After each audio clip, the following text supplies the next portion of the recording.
अस्सलाम वालेकुम dear students. मुझे उम्मीद है कि आप लोग खैरियत से होंगे और मुझे उम्मीद है कि आप लोगों ने मेरा चैनल सब्सक्राइब कर लिया होगा और अगर नहीं भी किया तो अभी सब्सक्राइब कर लें ताकि आपको मेरी तमाम वीडियोस इजीली मिल सकें। अब स्टार्ट करते हैं। डियर स्टूडेंट्स, जिस तरह से मैंने आपको प्रेजेंट इंडेफिनिट टेंस बताया है, पास्ट इंडेफिनिट टेंस के बारे में बताया है, इसी तरह से फ्यूचर इंडेफिनिट टेंस भी है। डियर स्टूडेंट्स, आज फ्यूचर इंडेफिनिट्स अफर्मेटिव कंप्लीट हो जाएगा। हमने प्रेजेंट इंडेफिनिट टेंस का अफर्मेटिव किया, पास्ट इंडेफिनिट टेंस का अफर्मेटिव किया और फ्यूचर इंडेफिनिट टेंस का अफर्मेटिव कर लिया है, यानी पॉजिटिव टेंस जिसमें नहीं का इस्तेमाल नहीं होता। अब फ्यूचर इंडेफिनिट जिस तरह से प्रेजेंट इंडेफिनिट टेंस की पहचान थे कि ता है, ती है, ते है, उर्दू फ़िक्रे के आखिर में ये सब वर्ड्स आते हैं। इस और उसके बाद पास्ट इंडेफिनिट टेंस में यही पहचान थी कि उर्दू फ़िक्रे के आखिर में ता था, ती थी, ते थे, ते थी वगैरह आता है। इसी तरह से फ्यूचर इंडेफिनिट टेंस की भी अपनी पहचान है। चलिए इसकी पहचान पढ़ते हैं। उर्दू फ़िक्रे के आखिर में गा, गी, गे, गी वगैरह आता है। अब इसमें फ्यूचर इंडेफिनिट टेंस में एक चीज़ डिफरेंट है कि इसमें ता, ती, ते का जिक्र नहीं होगा। इसमें सिंपल गा, गी, गे, गी वगैरह आता है।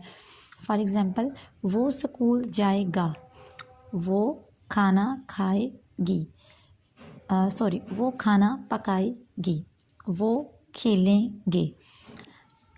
गा, गी, गे, ये फ्यूचर इंडेफिनिट टेंस की पहचान है। जिस फिक्रे के एंड पर गा, गी, गे वगैरह आएगा वो फ्यूचर इंडेफिनिट टेंस होगा। इसका अब हम सिंपली मेथड पे आते हैं। जैसा कि मैंने आपको पहले अपने लेक्चर्स में बताया है कि मैं आपको डिटेल में इसकी डेफिनेशंस या कुछ ऐसा वैसा जो डिटेल में वो नहीं बताऊंगी, क्योंकि वो आपको किसी भी बुक पर, इंग्लिश ग्रामर की बुक पर आपको इजीली अवेलेबल होगा। मैं आपको सिर्फ एक इजी और सिंपल वे बताऊंगी जिससे आप ऐसे स्टूडेंट्स जिनको टेंसेस में इंटरेस्ट नहीं या उनको मुश्किल लगते हैं, डिफ़िकल्ट लगते हैं, उनके लिए मैंने ये सिंपल सा ईजी सा वे रिकॉर्ड किया है ताकि वो इजीली कोई भी टेंस यहाँ से लर्न कर सकें। मज़ीद डिटेल के लिए भी आप कमेंट बॉक्स में कमेंट कर सकते हैं, मज़ीद लेक्चर्स के लिए, मज़ीद इसकी डिटेल के लिए। चलिए स्टार्ट करते हैं। मेथड, इसका मेथड है subject plus will shell plus first form of verb plus object.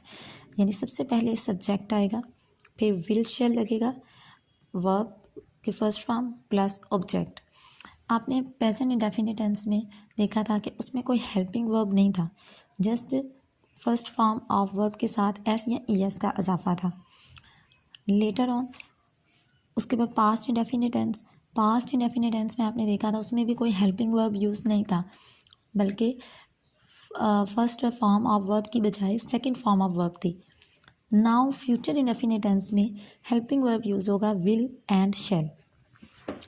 जिस तरह से प्रेजेंट इंडेफिनिट टेंस में एस या ई एस को यूज़ करने की कुछ कंडीशंस थी, इसी तरह से फ्यूचर इंडेफिनिट टेंस में विल एंड शैल को यूज़ करने की भी कुछ कंडीशंस हैं। सबसे पहले कंडीशंस देख लेते हैं। विल किसके साथ यूज़ होगा? ही, शी, इट, यू, दे या सिंगुलर एंड प्लूरल के साथ। शैल किसके साथ यूज़ होगा?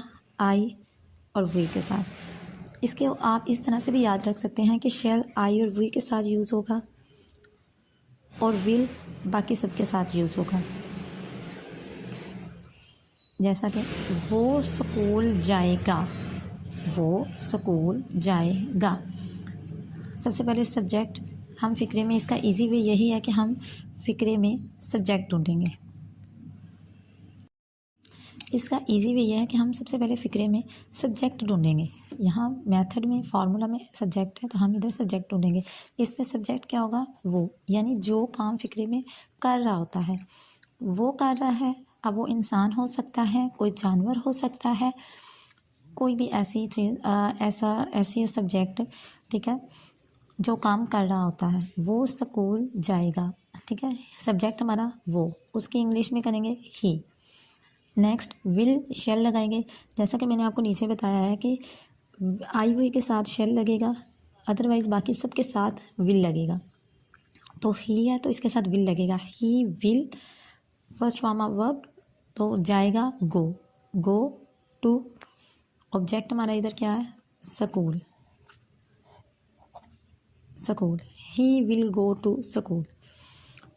नेक्स्ट वो खाना पकाएगी, she. Subject helping verb will, first form of verb cook and object food, cook the food. I hope so आपको फ्यूचर इंडेफिनिट टेंस भी अच्छे से समझ आ गई होगी। शुक्रिया, अल्लाह हाफिज़।